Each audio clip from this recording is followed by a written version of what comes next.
Stephen singled out Story Hive. I think they did a great job in helping prepare that, and that clip is perfect for my attention span. I don't know about for yours, but it gives you a great sort of overview of the blended learning concept, and so Stephen, thank you for that.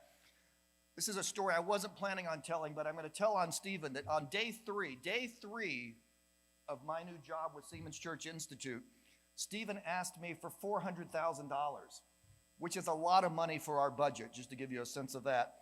He wanted $150,000 to build out a new simulator bridge in Houston, and he wanted $250,000 to begin this blended learning concept. And so we agreed to it. We're about to launch it, and I think that really gives a sense of Seaman's Church Institute's commitment to the inland marine industry. So thank you, Stephen, for pushing me on that and asking me for that on day 3. At the beginning, I said that SCI's focus was on chaplaincy, being with mariners on both their worst days and their best days.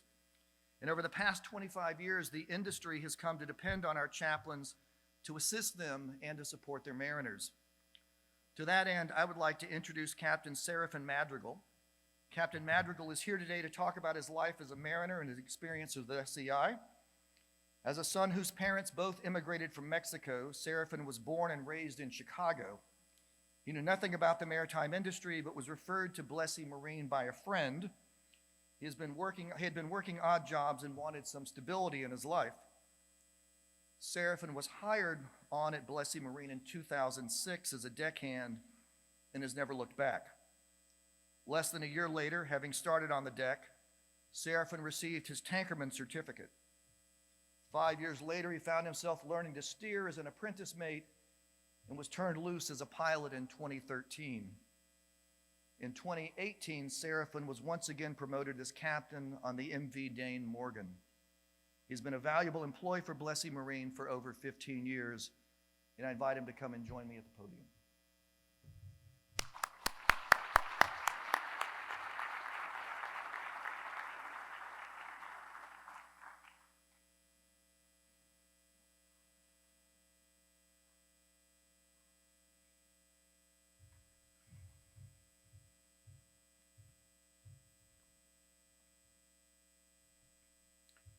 Good afternoon, ladies and gentlemen.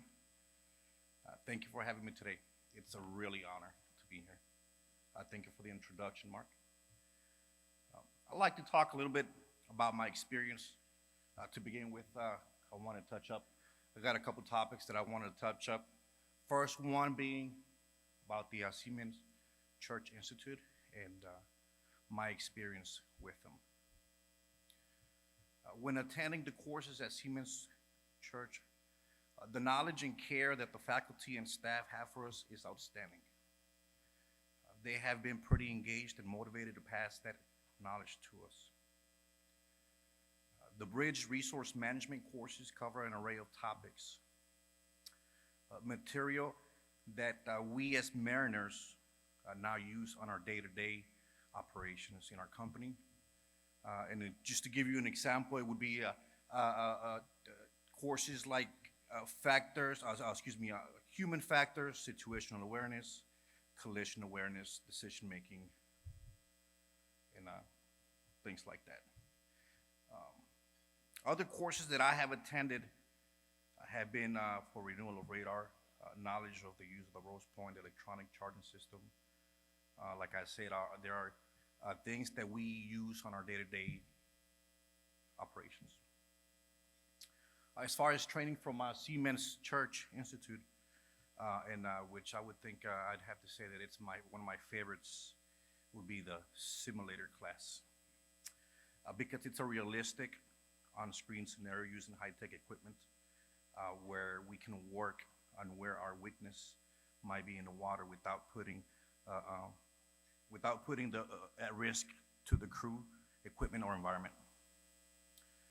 Besides personal training, I have to say that it's also great to know that through the organization, we can count on the chaplain group for spiritual guidance, if ever in need. It is really comforting to know that we have a place to call for guidance, because unfortunately things do happen out there. Thank you, chaplains.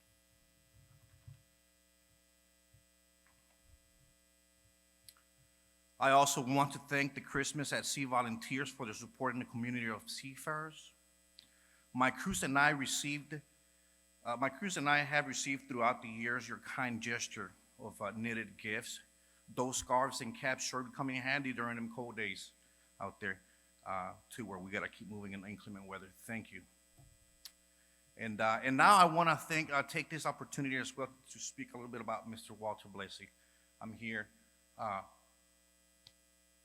after, I think it would be about a little bit over 16 years now that I have been working with such a wonderful company as Blessey Marine.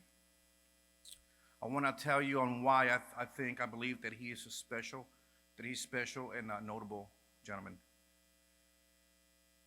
A long time ago, he gave me the opportunity to enter a workforce with no experience whatsoever. I did not even know what a barge was. It was tough for me at first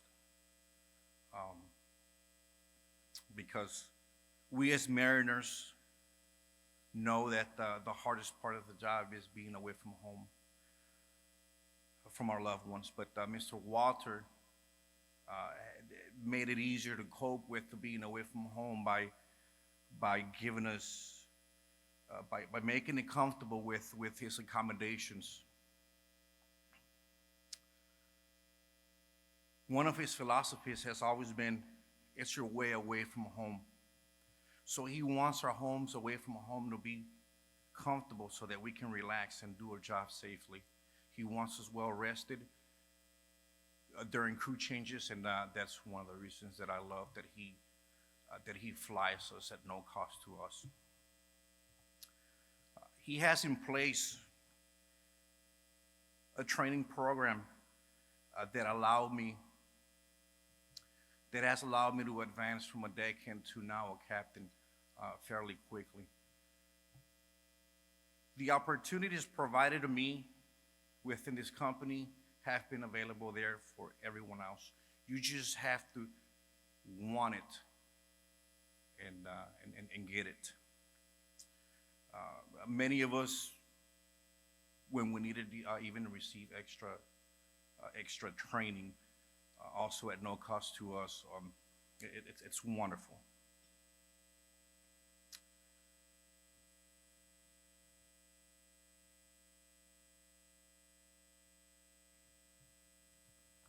Next page. I'm almost done, gentlemen, ladies and gentlemen. The training throughout the years have gotten better. Now, things being a little bit better. Mr. Walter has made available a training in-house at Blessey Marine, in-house training, which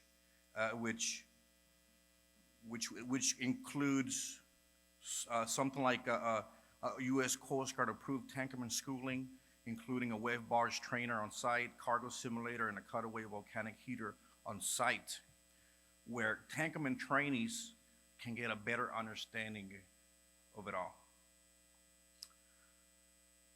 All the equipment that I have worked with, that he has provided us with, has been or is reliable. If something needs attention, I know we have the resources to get things quickly and properly addressed. Let me say that, first of all, these notes that I wrote, came from my heart. I just needed to write them down, okay? And I wanted to say that from my experience of years of working with Blessey Marine, I want to tell you on why he's a notable guy by many, because he will pay us physical visits to the boats and engages with the crews when he is able to, around fleets. And he will come visit us, either him or him and Clark, and that's very nice. They will talk not only about work related, but might be family at home conversations. he will also ask us during these engagements, is there something that we can do to make this company better? And to hear that from the owner of Blessey Marine means a lot. He really cares about us. He cares about his worker ants. Not only that, but that he will also call us during holidays. And that's what sets this man apart. What I believe that sets this man apart. He takes time out of his day especially during the holidays, to call his boats and wish us happy holidays, Merry Christmas, and what's on. That is very appreciated. Another one of Blessey's philosophy is the captain makes the call. Meaning, if we don't feel safe doing a specific task, that we have the authority and leadership backs us up on standing down to reassess the risk before moving forward. He makes us feel like we are not just a number, but someone who really mattered.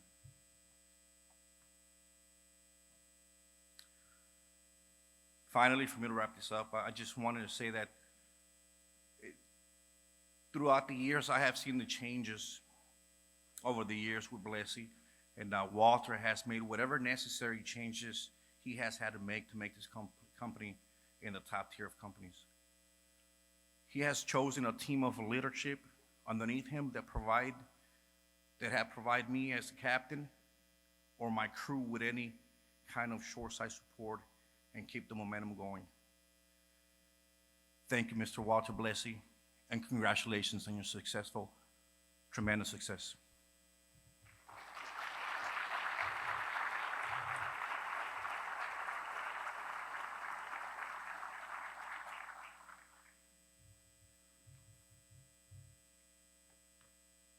Hello, everybody.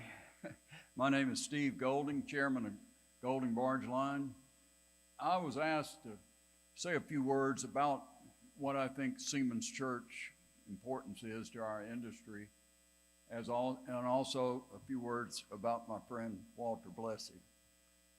You know, I really honestly mean this, that this industry is so fortunate to have Seaman's Church affiliated with it. Yes, we got great training and simulators here in Houston and in Paducah.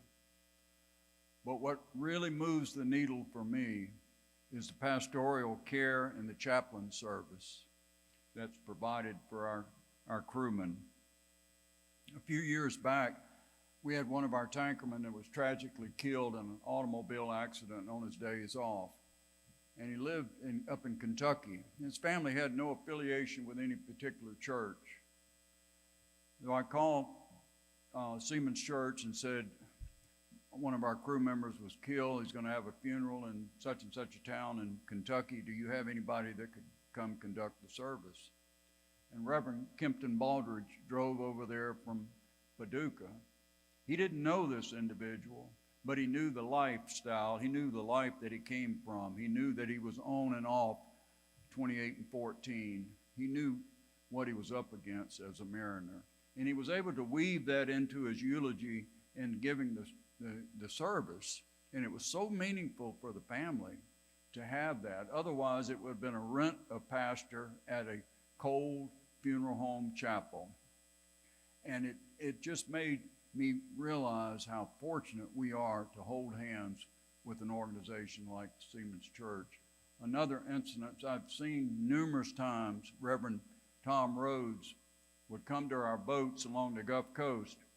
When you had a crew member in distress, whether it's a divorce or financial trouble or family problems, and for Reverend Rhodes to come on board and sit down with this crew member, get him over the hump, let him know somebody cares, let him know I understand, because Tom rode the boats himself, so he knows the lifestyle.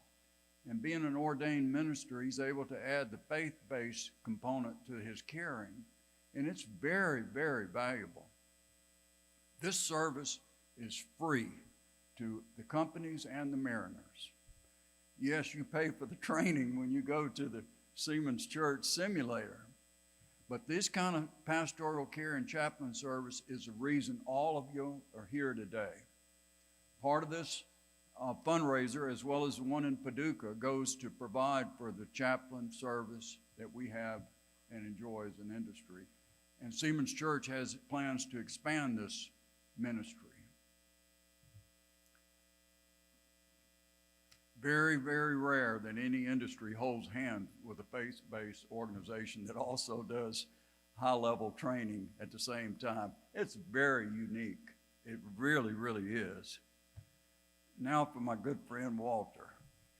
You know, I've known Walter over 40 years. I came in this industry full-time in 1972, and Walter was just a few years behind me. I really think, Walter, you would probably enjoy if we had you up here and had a roast for you. But maybe, Clark, maybe we can do that at a different time in a different venue. But I think there's a lot of material there, Walter.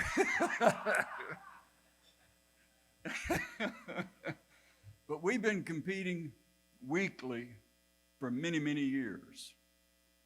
Walter's company and our company. And what's unique about this industry is you can still be friends, because you need friends in this industry. If you think you can make it by yourself as an independent operator, you're badly mistaken. Everybody's going to reach a point where you need a friend. And Walter has been a good friend of mine for many, many years. I remember one time, maybe 15 years ago, we were christening a boat, and you know how the Waterways Journal puts those crew members' pictures in the Waterways Journal. And after that issue came out, Walter called me and he said, "Look, I see you got so-and-so as your pilot on that boat. I got to tell you a few things about that guy."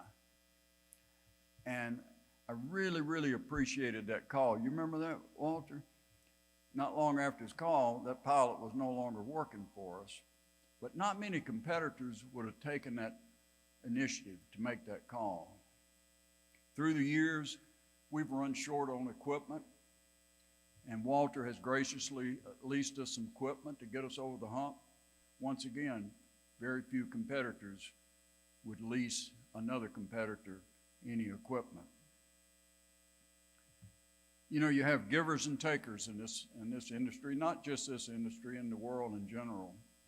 Walter has certainly proven himself to be a giver, whether it's to the AWO or Seaman's Church, U.S. Chamber of Commerce, or even an advocate for our industry in the 19th hole and some of these beautiful golf courses that you play, Walter. He's always been on the front line for our industry. I know of no other owner that's been more politically active than Walter has, and named a lot of boats after different politicians as well. But I thank you for I thank Seaman's Church for honoring Walter.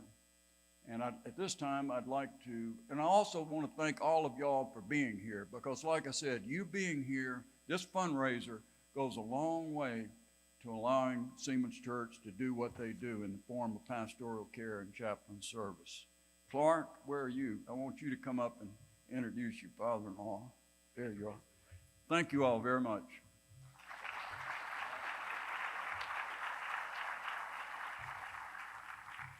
Thank you, Steve. So I guess we let the roasting begin. Is that correct? Fair game.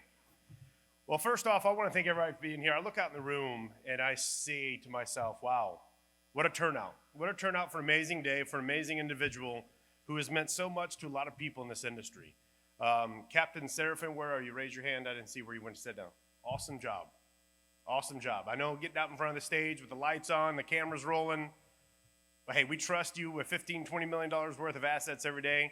I trusted that you could make this happen, and you did. You excelled. So well done, my friend.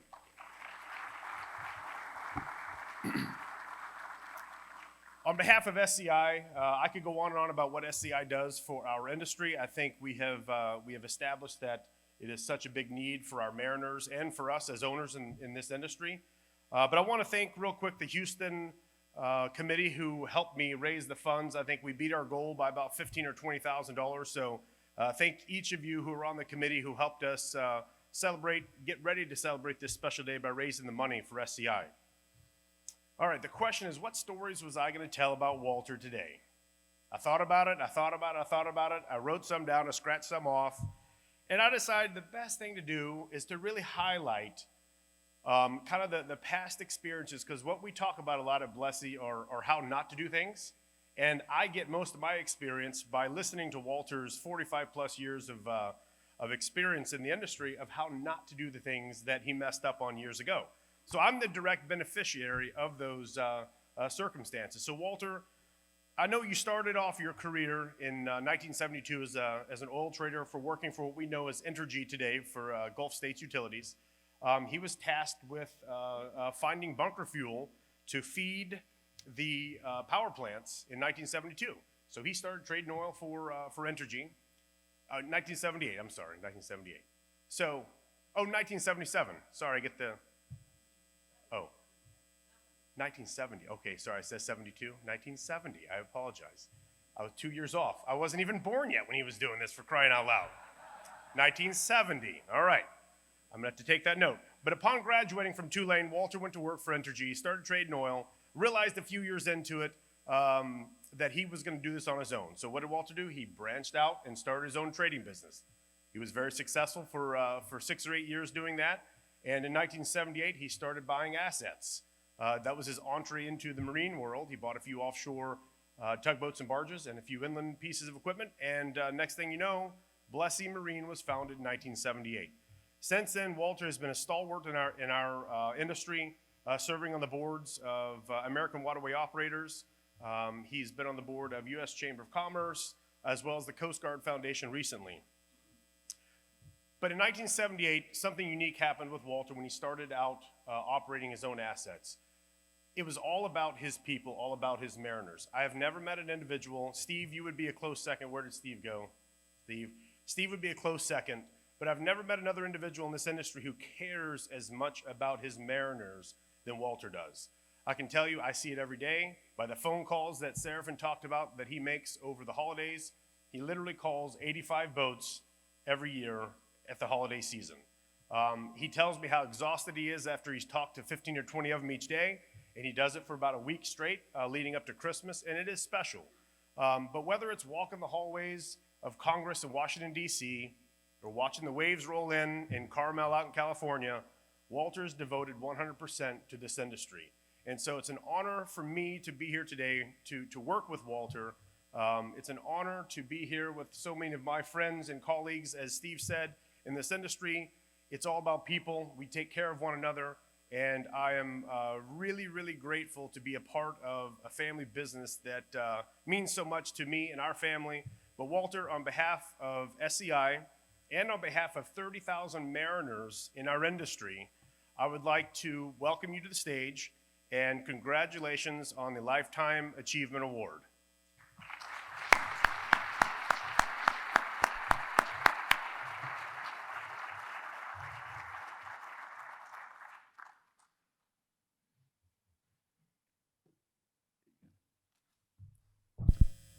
I didn't want to do a President Biden.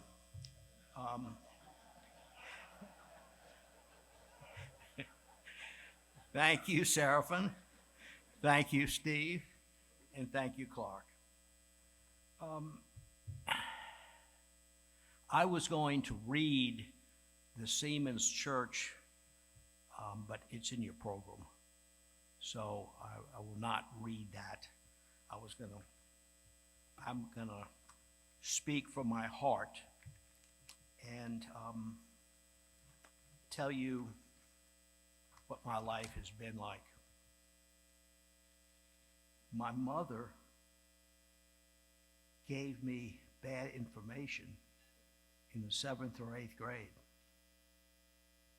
She said, "Don't wear a hat because it's going to make you bald."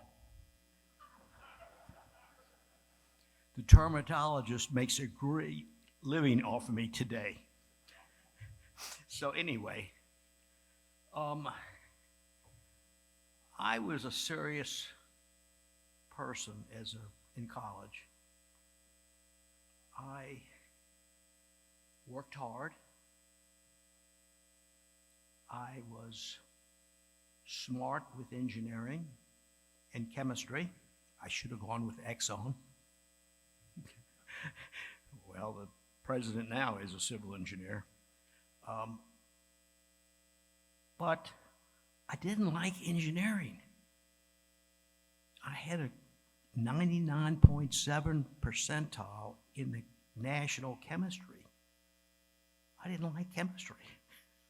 I was tall beta pi in engineering school, honor society. I didn't like it. So I was mistaken. I was first in my class. My dad was head of civil engineering at Tulane, so I could go for free as long as I wanted. So I could not have a debt when I got out of college. So my dad was an incredible engineer. He was president of the American Society of Civil Engineers and ran around the world giving lectures to Russia, China, South America, and so on. So he was my idol and the nicest man I've ever known. So let me gather myself here. So I said, I'm going to be an engineer. So I did the opposite. I went to law school. Yeah. And I was in the middle of the pack in law school. I couldn't concentrate for hours and hours. Some of the people sat there in law school and they sat there for hours. 15 minutes, I'm going to get some water. 15 minutes, I'm going to the bathroom. I don't need to go to the bathroom. So, I was in the middle of the pack as opposed to engineering school. I should have gone to MBA. But anyway, the first couple of years out, I took 2/3 of the MBA courses, and then I got heavy into business, so I didn't finish the MBA.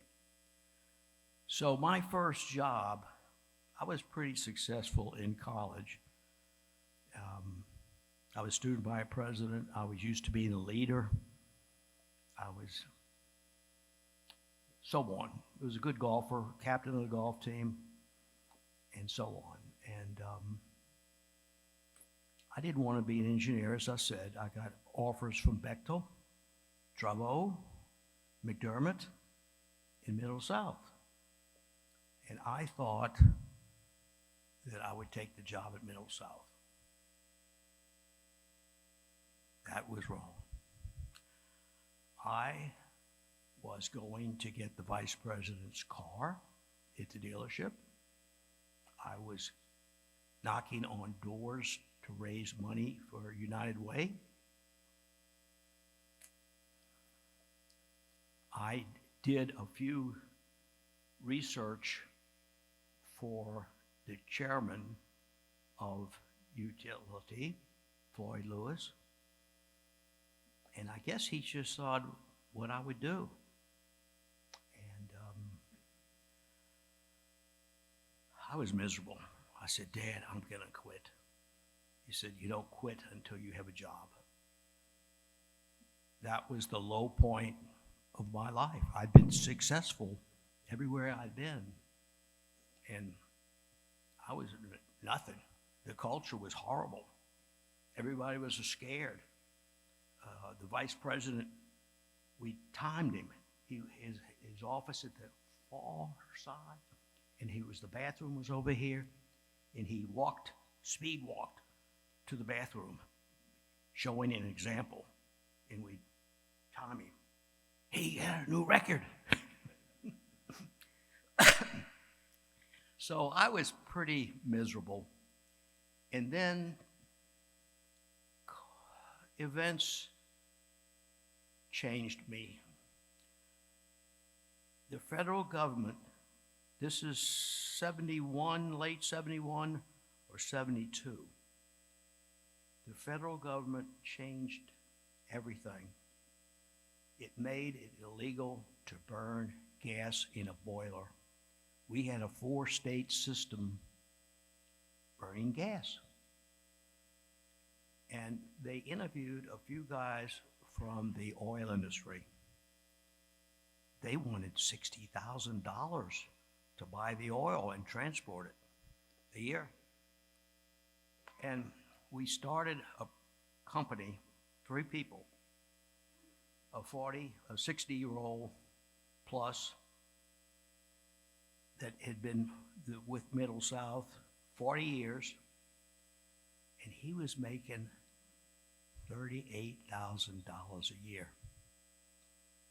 I was making 12. And I said, how will I ever own a house? How will I ever provide for my family? I wasn't married then, but I was going to get married a year or two after. And they formed a company with the president, me, and his secretary. And he didn't know what was going on. And so I talked to our lawyers at Middle South, Jones Walker it was, and said, would it be, we couldn't buy oil in the States. The price was controlled. It was 30 cents a gallon for 2 oil. That's nothing. I had to buy it in Rotterdam in tank for $1 a gallon and have to put it on ships, terminal it, and then load it on barges. I heard the Koch brothers had 2 oil they didn't want to sell. 30 cents a gallon? No. So I approached them and said, the world price is $1, the control price is 30 cents. Give me 35 cents a gallon for 42 million gallons, and you can say, make 35 cents a gallon more. And they first turned me down. And I said, I'll just find somebody else to swap it. And they came around and swapped it. So I got 1 million barrels up north. And then Union 76 had a refinery right there. And they had one in Port Arthur then. And I swapped it with them for 5 cents a gallon. 2 million plus. We got these checks back to System Fuels then. And I didn't get an attaboy. I didn't get any recognition. I'd done it all myself. And I got a raise 6 months later from 12,000 to 12,008. I'd made him out of my head $15 to $16 million, and I got a raise of $800. So we had some contracts with the terminal company, ITT, and I put the bug in their head you ought to have all these tanks, you ought to have a trading company. And they asked me to start a trading company a couple of week later. And I played hard to get, like a woman does. And I waited a few days, and of course I wanted to do it. So I gave them a proposal. I was making $24,000 a year salary. And the first $100,000 I made was theirs. The second 200 I made 20% of. The second 200,000 I made 15% of, and then I made 10% thereafter. So I reasoned then that I could maybe make $100,000 a year with that formula. Well, they took it in writing, and the first year I made about $400,000. So in the second year, I made about, they gave me a line of credit. They worked hard to get it. And we had to go to Birmingham to get a line of credit. And they gave me $2 million line of credit. Big deal in the oil industry. But I turned it. And the second year, I made about $300,000 or $400,000. And I was buying a house on Farnham Place, which was a great spot. And my mother said, "You can't afford that. You can't afford that." I said, "Mom, I'm paying cash for it." So in year 4, they pumped oil to another tank. And the deal was we were supposed to bill them for it at our cost, and they were supposed to pay it. They burned the heaters to move the 6-all. And they said, add up all your ins and outs for the last 3.5 years and add up if they come to that. Well, that isn't how it works. It's a loading or discharge is 0.5%. It didn't add it up for 3.5 years. So I stomached it. And in year 5, in June, they came to me and said, "You have made so much money personally that you're sitting down. We want you to work for free for 6 months." I was having Laura in the 6 months later. I had Laney then. And I walked out. And my secretary had come, the president's secretary had come with me to my backers. And I said, "Carol, I will get a facility, office, and I'll hire you immediately when I get it done." And she waited, and I spent about 6 weeks trying to I started from my house. And so many people, I had cash in my house. I had maybe $300,000 or $400,000 of cash in the bank. And I started going to the banks. I remember seeing in the Wall Street Journal that I forget the first name, but his last name was Deadman. And I realized minutes into the presentation, I was a dead man. And I went to the Whitney Bank, and one of the guys in our company, his father and I good were friends, and he suggested I go to Cleveland Powell. And I'd been turned down by the Whitney Bank before, and they said yes. So I started my company then. I had started the company, but I got an office, and I brought Carol over.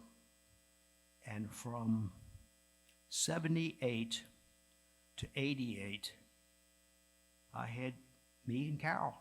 That was it. And I bought boats and barges, and I bareboat chartered them. That's great. And my friend at Mickey Bell, he's deceased, at Hollywood, chartered a lot of the barges from me. And we had a lot of fun then. And I never dreamed this would happen. all the 800 employees we've had at the peak. And I basically said, don't put all your eggs in one basket, right? But the other side is to stick to your knitting. So we had 13 franchises, car franchises, at the peak. I had 2 businesses, and I was working hard.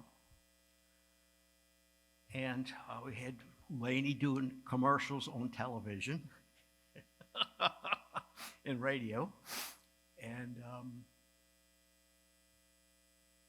I couldn't get the people, the quality people, the honest people in Louisiana in the car business.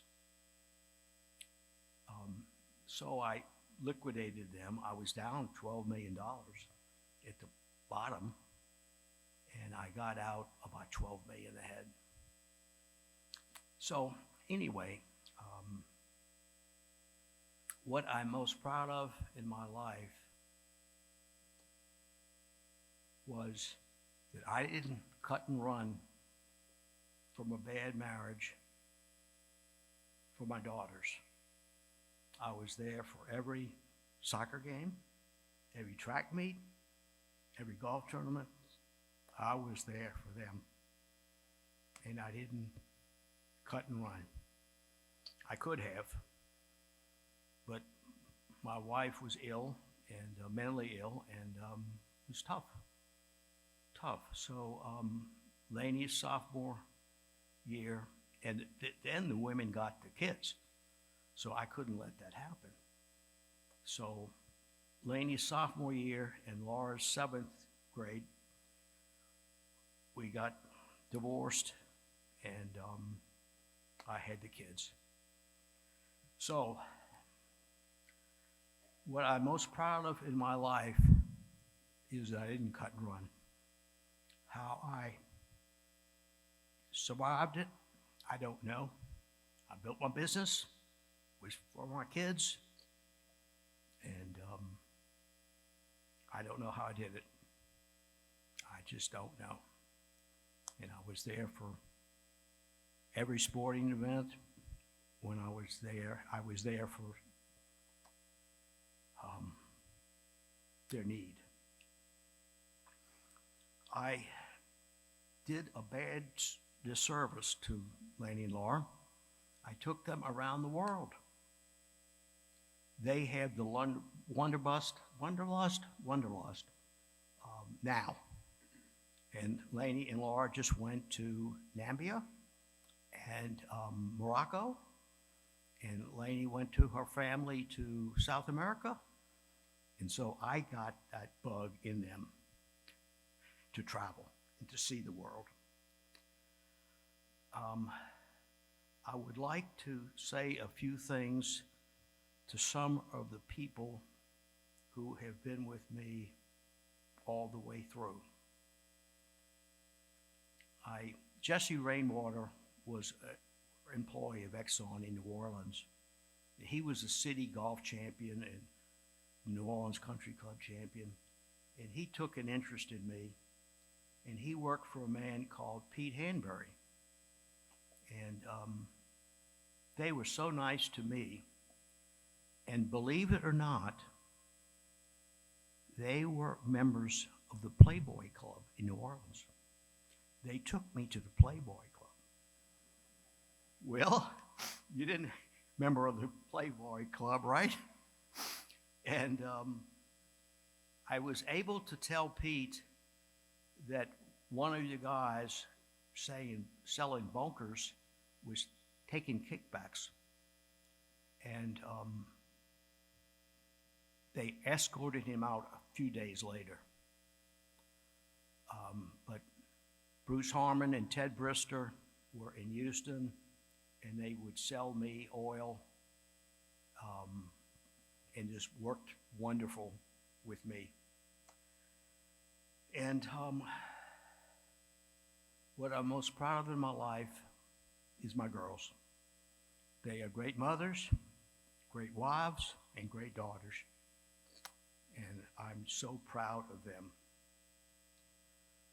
I would like to acknowledge several people have been with me for the long time.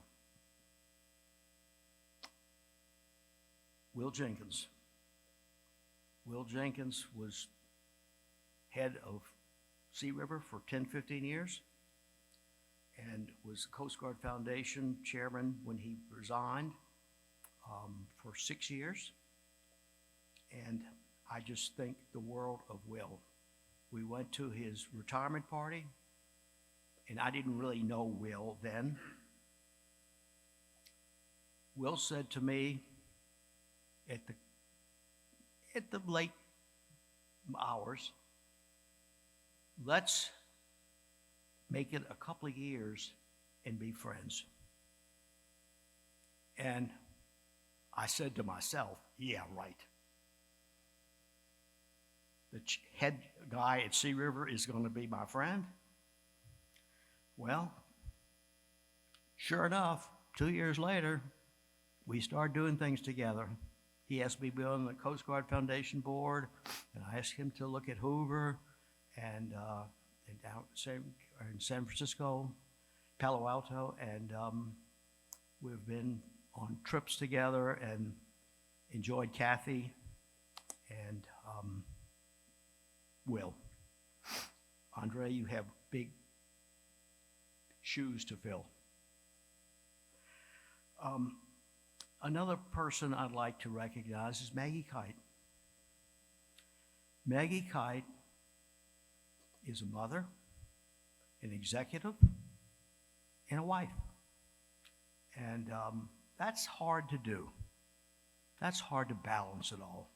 And she went to Singapore for 3 years. And, you know,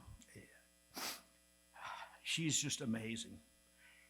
And we won the Sea River Golf Tournament together with Laura.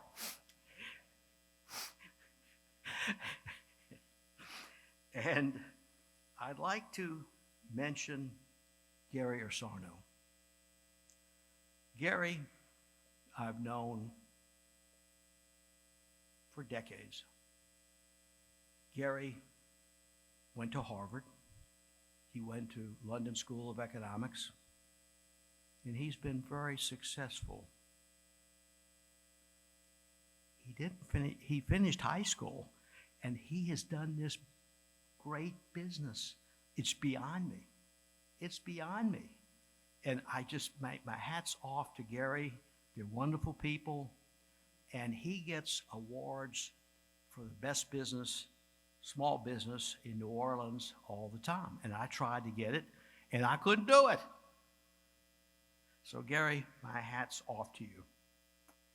Is Francis Jones here? Francis? Back. Francis worked with us for a couple of years, and he thinks just like I do. And he started a food business, and he left us to start the business. And I just think the world of Francis, even though he left us, but I just think the world of Francis. So thank you for coming. Jerry Reject, we've known for 20 years at Celanese, and my gosh, we've had so much fun together.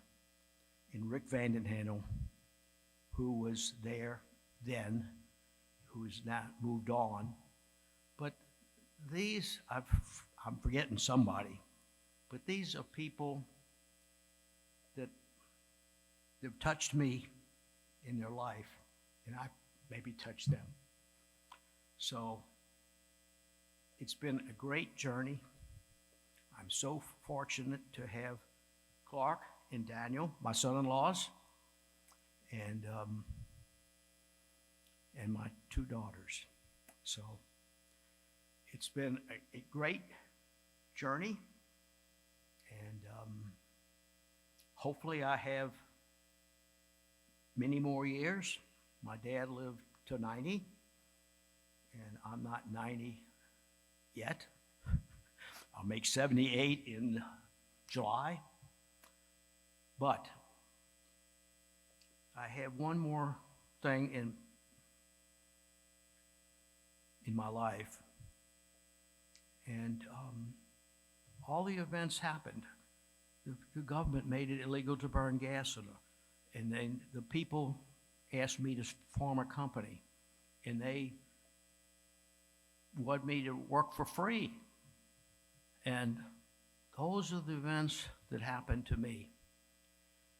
And I walked through the door when the door was open. But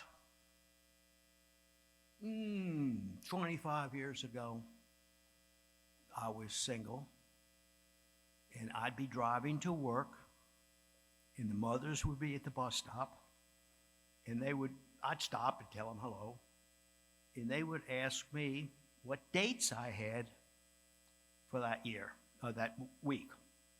And I'd tell them, oh, no, you don't want to do that one. No. And I was typically dating single girls without children. And after a couple of years, my neighbor said, I want you to meet my friend. She has 3 daughters and a cat and a dog.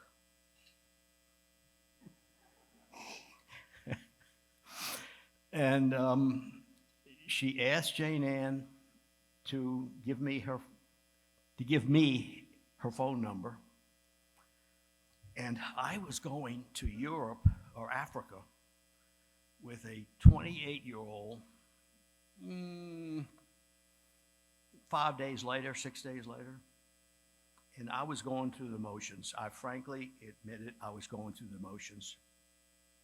So I asked her out to dinner, and I knew then.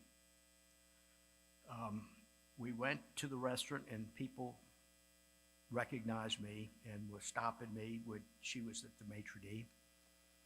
And I finally got to the table, and she said, I've never got dumped this early in the date. And we started laughing then, and I knew then. I called her from the airport. I sent her flowers, and I knew it was her. We dated for 2 years, and I woke up on Thanksgiving morning 21 years ago, and I said, I'm a fool. It's going to work. Ask her to marry me. We were having dinner at New Orleans Country Club with my parents and Lainey and her husband, and I went up to my safe and got a Tanzanite ring and asked her to marry me. And she said yes. And I have been so fortunate to be married to her for 21 and a half years. And my life would not be complete without Jane Ann. That's all I can say. Thank you.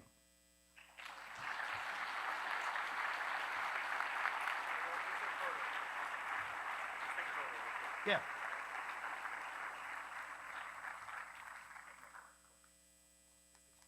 Oh, God.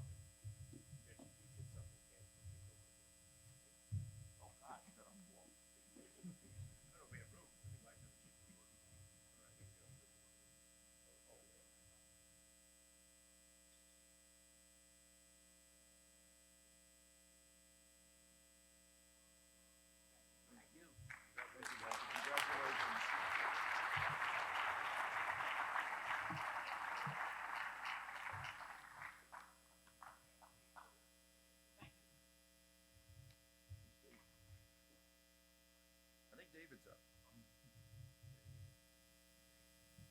Or no, I think it's Christian's coming up. And David.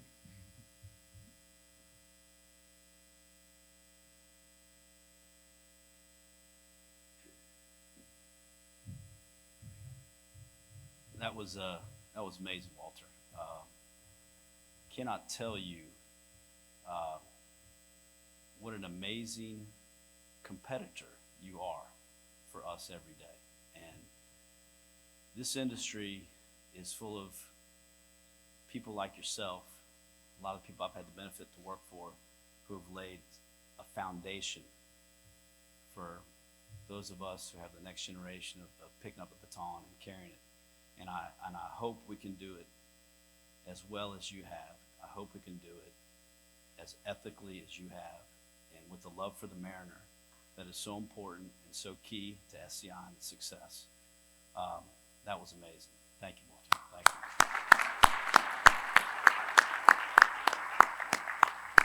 So let's begin the roast. Who thought you could learn about arbitrage and how to date single women in New Orleans at a lunch? I don't know. Sorry, no, I'm sorry. I'll get back to it, Mark. Walter, congrats on your Lifetime Achievement Award. That's what I was supposed to say.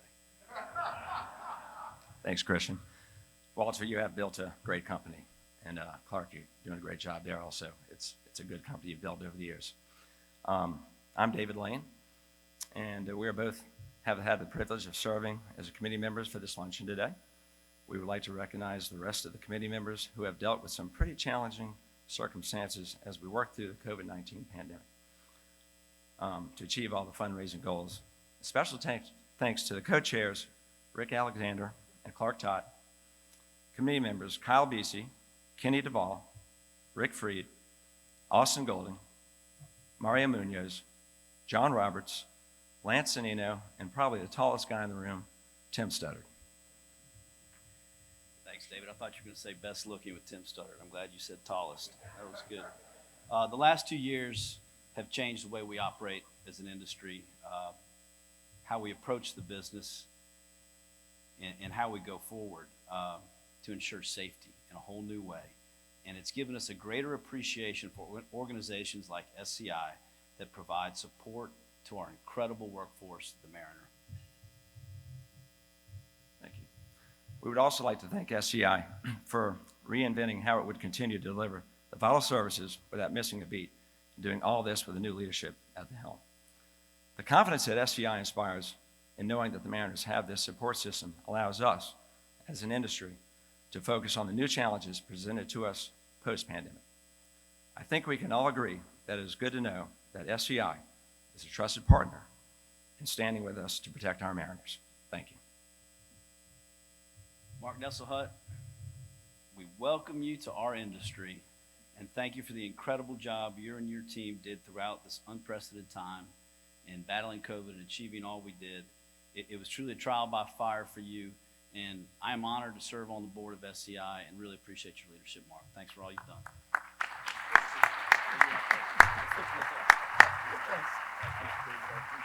Thank you both.